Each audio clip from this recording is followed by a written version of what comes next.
Mr. Pryor, um, let me start asking you to share with the audience the reason why you founded this organization. Just share the reason what you inspired to develop this service. Yeah, I started working with folks with autism about 15 years ago.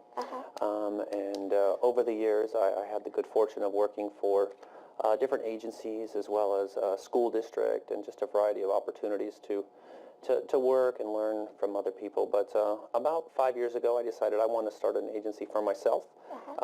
And after I had the appropriate education, I'm a board-certified behavior analyst as well as a licensed marriage and family therapist. I started the agency, I think we started taking on clients about 3.5, 4 years ago.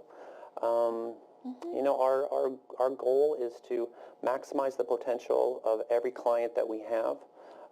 We've seen significant growth over the last several years, and we're really excited and encouraged by that. We get amazing feedback from our clients and from the families of our clients. Okay. And so that was your inspiration. Will you share what is your philosophy of your service? Well, I mean, again, it's the underpinnings of maximizing the potential of every client that we have. We view all of our clients as individuals. Every program is individually designed, of course, starting from the initial intake all the way through as we progress through the programs. We have a heavy emphasis on family involvement. Again, starting from the assessment process, we work with the families to determine what is going to be best for them. All of our clients, they have different backgrounds, and our families have different backgrounds as well. So it's important that we understand where the clients are and where the families see them going. And so we work together with the families to design our programs. Okay, great. And then maybe after this, I'll be asking you a little bit more about autism to provide some education, and then we continue. Excellent. Right. Would you give the audience a little bit of education about what autism is, and perhaps even a little bit of the perspective of autism, and go from there? Often, you know, the onset age, oftentimes, and then you may perhaps even would the parents suspect that their kids have autistic, challenges, and where do they go, that kind of thing. Would you just start with what is autism? Yeah, and I think you already have a lot of good points, and you know, the parents' role in identifying what is autism. Typically, we see autism before the age 3. You know, some folks as young as age 1, usually by age 2. Usually parents are in consultation with the pediatrician as their kids turn 3 or a little bit older, maybe with the schools. And those are the folks who typically identify autism. And they're typically looking for some challenges with social interaction. Maybe if they have several kids, they might notice that, you know, this child, the one that has autism, isn't engaging with me as much as my other children were, or maybe my nieces and nephews were. So they sometimes will notice that. They'll probably notice that language development is delayed as well. Sometimes they won't even see their child speaking, and they're not hitting those milestones that they would expect to see, or their pediatrician would expect to see. And then sometimes we also see some what we call repetitive behavior or stereotypy, and those are just odd behaviors that folks with autism often demonstrate. They might be things like hand flapping. A pretty common one is rocking, things like that. But there's many different ones. Walking on your tiptoes, you know, just odd playing with water. Head banging, certainly as a, you know, as one of the more challenging and scary ones would be banging your head, something like that. Yeah. Let me recap. Yeah. So then, let's say if they realize that their kids may have autistic disorder, then what next do they need to do? I mean, after talking to pediatricians or the school, I'm going to be right back. We're going to be right back after the commercial. So let's say if they see these symptoms in their kids, and what would you, what should they start? Well, there are a lot of resources out there for families, but the important thing is knowing what resources are accessible to you as a family.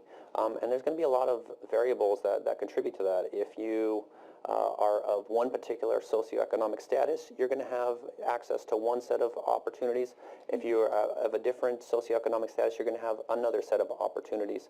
I think one of the best ways of kind of determining that is contacting us at the office at Autism Spectrum Interventions. A lot of folks, they'll email us. Maybe they'll start on our website at asiautism.com, or they'll give us a call at 714-529-9274, or they can even send us an email at office, OFFICE, at asiautism.com. And we usually are able to kind of guide people, and they'll let us know what kind of medical coverage they have. Many folks these days are able to access their medical coverage to help their child. This new law, SB 946, came into effect July 1st of last year, so many folks don't even know about this new resource that's available to them. And basically, what it does is it makes it so the insurance companies, folks like Blue Shield and Kaiser, they're obligated to fund for autism services. Before that, we were very reliant on the regional center. The regional center of Orange County is our local regional center.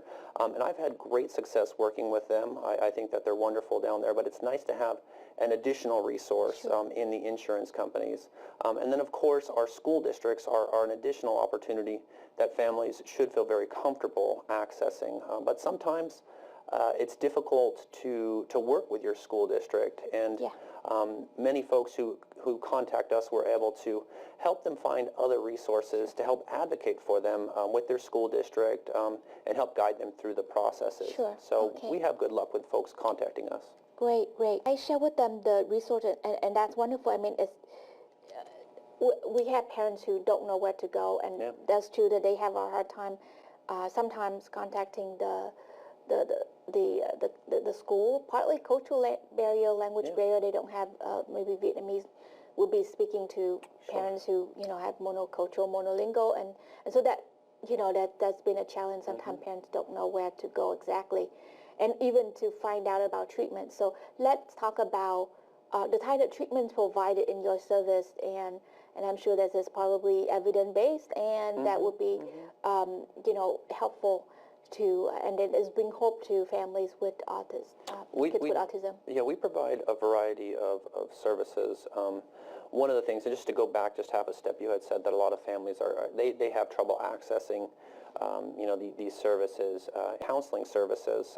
So one of the things that we're developing is we have licensed marriage and family therapists, which I am, and we have others on staff as well, who work with families as well as what we would call high-functioning individuals, and kind of working through the challenges that come with having a special needs, either a special needs child, a special needs sibling, or working through the challenges of being, having special needs yourself. And then, of course, what we specialize in is behavioral intervention. And so what that is typically we provide in-home behavioral intervention. So after families have accessed their funding sources. Let me do the recap here, and then we talk more about the behavioral intervention. This is the very important part about involvement at home, and that has been proven to be working really well. So let me go there first, and then we go there. Okay. So let's talk about behavioral intervention and at home. Let's share with us. So Autism Spectrum Interventions, we were founded with behavioral intervention. Obviously, behavioral intervention is evidence-based, scientifically established, effective treatment for the special needs community, not only folks with autism, but obviously, at Autism Spectrum Interventions, we specialize in folks with autism, but we also help folks with cerebral palsy, what we call intellectual disability, a variety of challenges. But the behavioral intervention itself so we go to folks' homes after we develop the programs with the families, and we do an extensive evaluation, what we would call a functional behavior assessment of the client. After we've decided what are the best, we look at the broad challenges. We look at the most. Go ahead. This part is very, very important. So we'll be back right after the commercial. So let's talk more about behavioral intervention. After the functional behavioral assessment? So we do the during the assessment we take a look first at the I guess you might say the broader challenges that the client is having. We work with the family to try to determine what are the most challenging times that you might see. Sometimes it might be doing something like using the restroom. Maybe talking is a significant challenge. We go through and we try to determine what those challenges are. One of the things that you brought up earlier was banging your head. That is one behavior that we see relatively often. I know things like that, things that are scary for families, and also we view them as quite serious. So we go through. We take a look at what are those broad challenges, what are the individual challenges, and then we go through and we write out a list of goals. And it ranges depending on the needs of the child, but say maybe 15 goals. Those goals are going to encompass how to very clearly, so we go through and we define all the behaviors that we're seeing. The specific, most challenging behaviors are what we're targeting first. And the things that are going to bring about the greatest amount of change, positive change, in a short amount of time. We go through and we write goals specific to those challenges with clear definitions. And then within those goals, we also write out goals that support the parents as well. Though we're always trying to benefit the client personally, one-to-one, if we're not able to teach the family the greater surroundings of the child, also what we're doing and how it's working, we're not going to get nearly as far as we would like. Right. You're working with the whole system. That's right. For change. Let me Yeah. recap that. I try to mention to them that it's not just autism, but behavioral health. Behavioral intervention also worked for other developmental disorders and other challenges as well. Yes. All right, so we're talking about the plan where, in that plan, not only just targeting the behavior, that it kind of prioritize the behavior and focusing, and also helping the families to promote change for everyone, and supporting the change in the kids. Let's talk more about that behavioral intervention. Yeah, so we're putting together goals that are, like you're saying, are targeting the client, but also our goal is that we're not going to be there forever. Our goal is that this child is going to be independent enough that they're going to be able to live a healthy and happy life without somebody like myself or the folks that work with me, without them coming out to their home to make these changes. And the big part of that is teaching the families how to do what we're doing, and it takes a while. And we're not at ASI. We're not in any hurry to teach these families. We recognize that they need to learn at their own pace, and I don't put any pressure on them.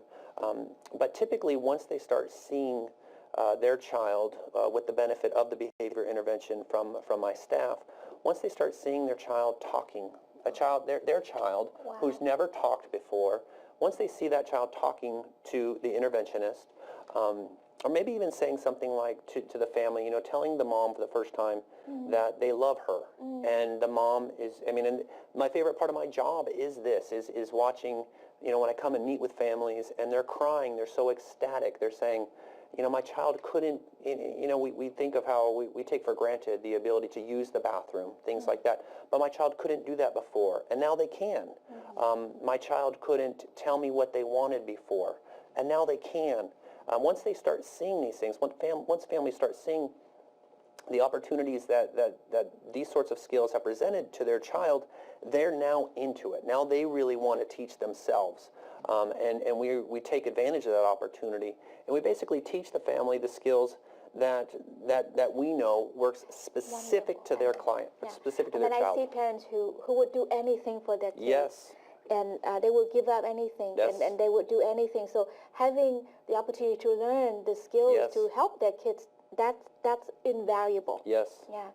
You were inspired by the changes, and that was the reason why you had the service, and you want to see changes, and you and your staff is actually inspired by the change that you have. Absolutely. Partners with the family to make it happen. This is awesome. Yeah, definitely the most inspirational part of my job is watching the positive changes with our clients, and then meeting with the families, and because they know so much better than we know. Yeah, we're gonna talk more about all that. right, Right all right, okay. So let's talk about the inspiration, the things that you see changes in kids with autism. I mean, there's so many changes. It's hard to pinpoint, but I think the biggest ones are, and the most, I guess, transformational changes that an individual can have is communication and is understanding how other people are thinking. And the big thing for the communication, of course, is teaching language. And our preferred form of language is verbal communication. That's what you and I use, and it's the most efficient. But we can use other forms of communication as well.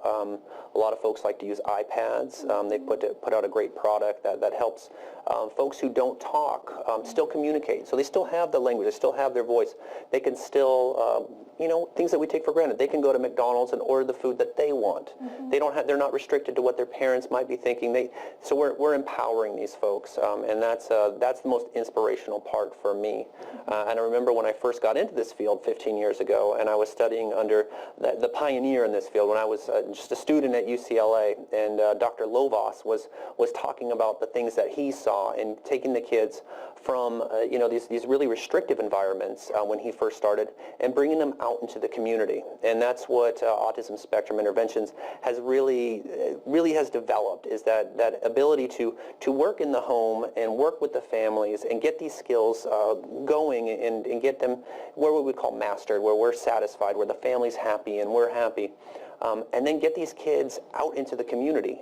That's our ultimate goal, is that they live as a typical life as you and I can. We're trying to reach that place. It's not always possible. They may not ever be on your show or something like that. I will recap that. Yes, yes.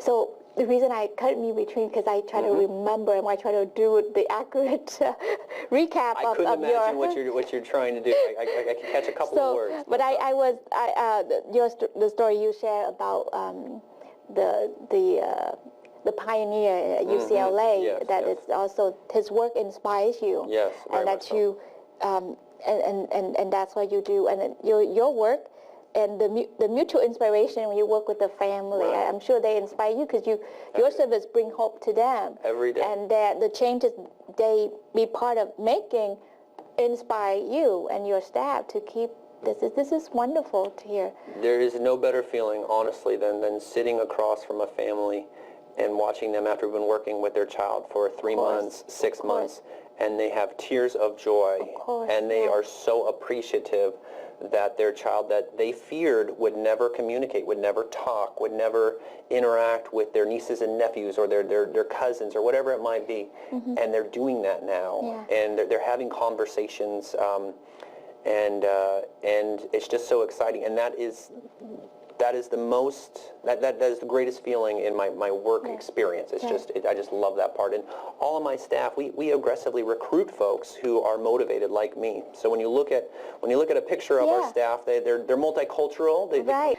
I'm going to ask you about the service experience with the Vietnamese families. Yeah. Please share with us what is just a couple things that your observation about this and how your service can help them. Well, working with the Vietnamese community is similar to other families in many ways, but does have some unique qualities as well. I think one of the more unique qualities is how important the family structure is in the Vietnamese community. I've had the opportunity to work, in a variety of settings, and it's striking to me, how important it is to every mother and father, in the Vietnamese community, to ensure that their child is getting the best services, and they want to be a part of it, and they want to. They're not afraid to call me at the top. And here I'm the director, but I welcome them. I give them my cell number, and I say, if I want you happy with my staff, and tell me how's it going. If it's going great, call me. If you need anything, call me. And they never hesitate, and I appreciate that. That's such a service, spirit that you provide. Yeah. Your service mentality. with the audience. The program is over, so I'm going to say goodbye, and thank you so much. All right. To be here today and doing what you're doing, and the greatest service, I think, is very, very inspiring. Well, thank you so much for having me. It's always a pleasure for me to get to share what the services that we're doing at Autism Spectrum Interventions. Thank you.